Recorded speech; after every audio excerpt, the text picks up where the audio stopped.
I'm sure the pride of Wreay is St Mary's Church.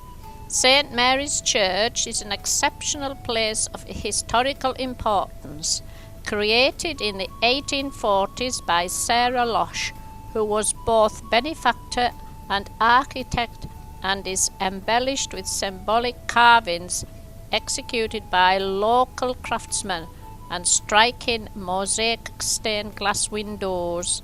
Sarah paid the cost herself out of her own pocket to the tune of £1,008. The building was by way of being a memorial to Sarah's sister Catherine, who died before her. The church is alive with images of creatures, bats, birds, butterflies, dragonflies, and a frog, and of course the pine cone. A very close friend of Sarah's, Major Thane, fought in the Afghan war and sent Sarah a pine cone before he died from an arrow wound.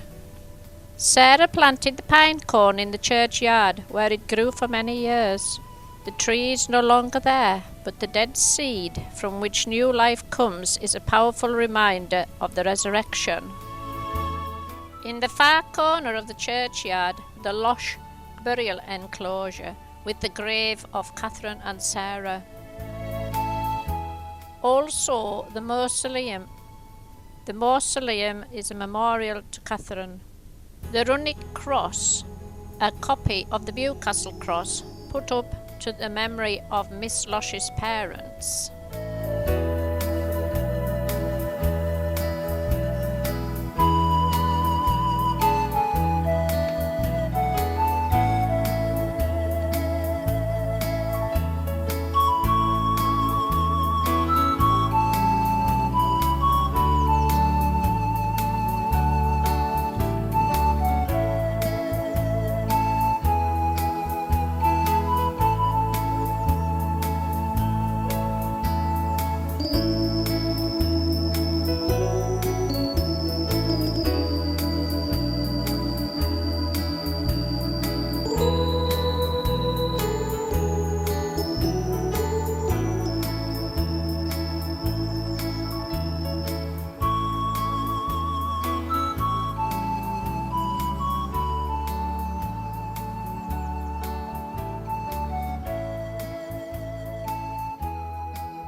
Sarah's very good friend, Major Thane, died from an arrow wound while defending the northwest frontier of India.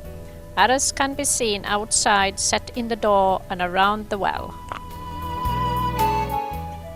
You may think that it's unusual to have someone's portrait up in a church, but then Sarah Losh, who lived from 1785 to 1853, and who rebuilt this church in 1840 to 1842, was an unusual woman.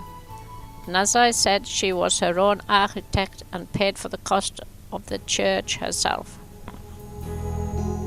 Sarah Losh, who designed and built the church, which was consecrated in 1842, wanted the building to be a reflection of the Christian faith. The building is full of symbolism, which is all in the Bible. It tells the Christian story. We are reminded of God creating day and night. Here are the owl and the cockerel, the birds of the day and the night.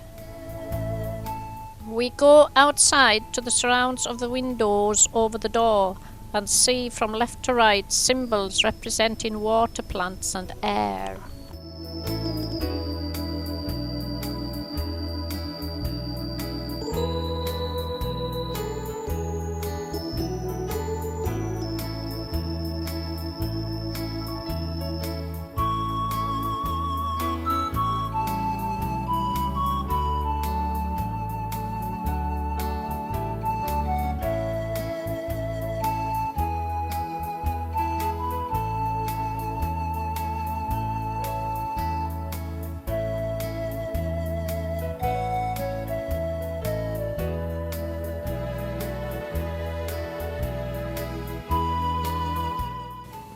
The pine cone is a classical symbol of eternal life.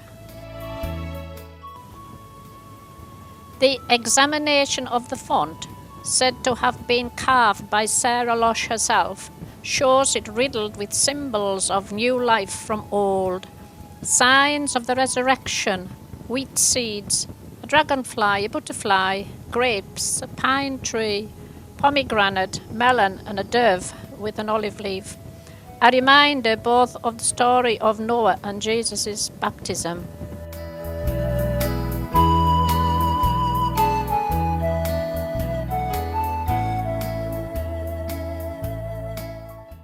The pulpit itself is an old stump made from bog oak, probably around 1,000 years old, and at the side is a new shoot with a candle in the top.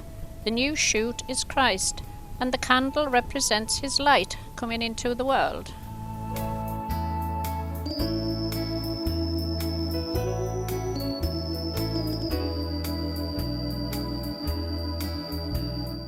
The focus of the building is the recess through the arch there, which symbolises a dining room.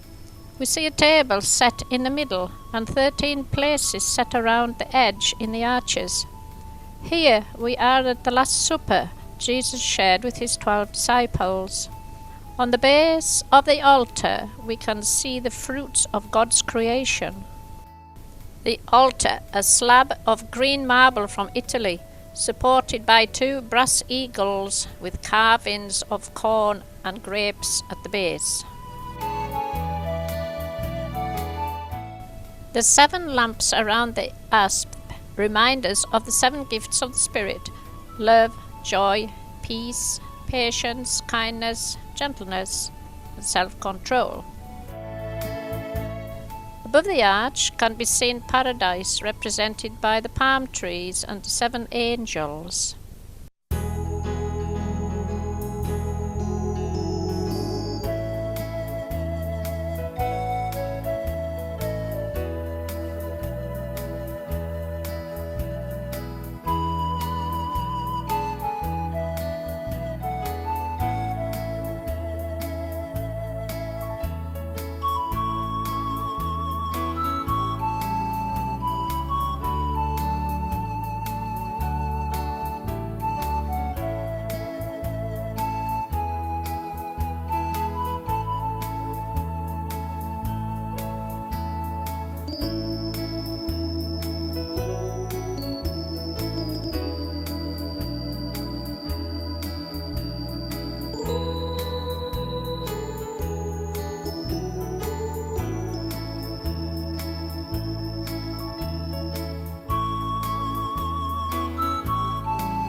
Eagles outside on the bell turret are a symbol of hope, the Christian hope of everlasting life.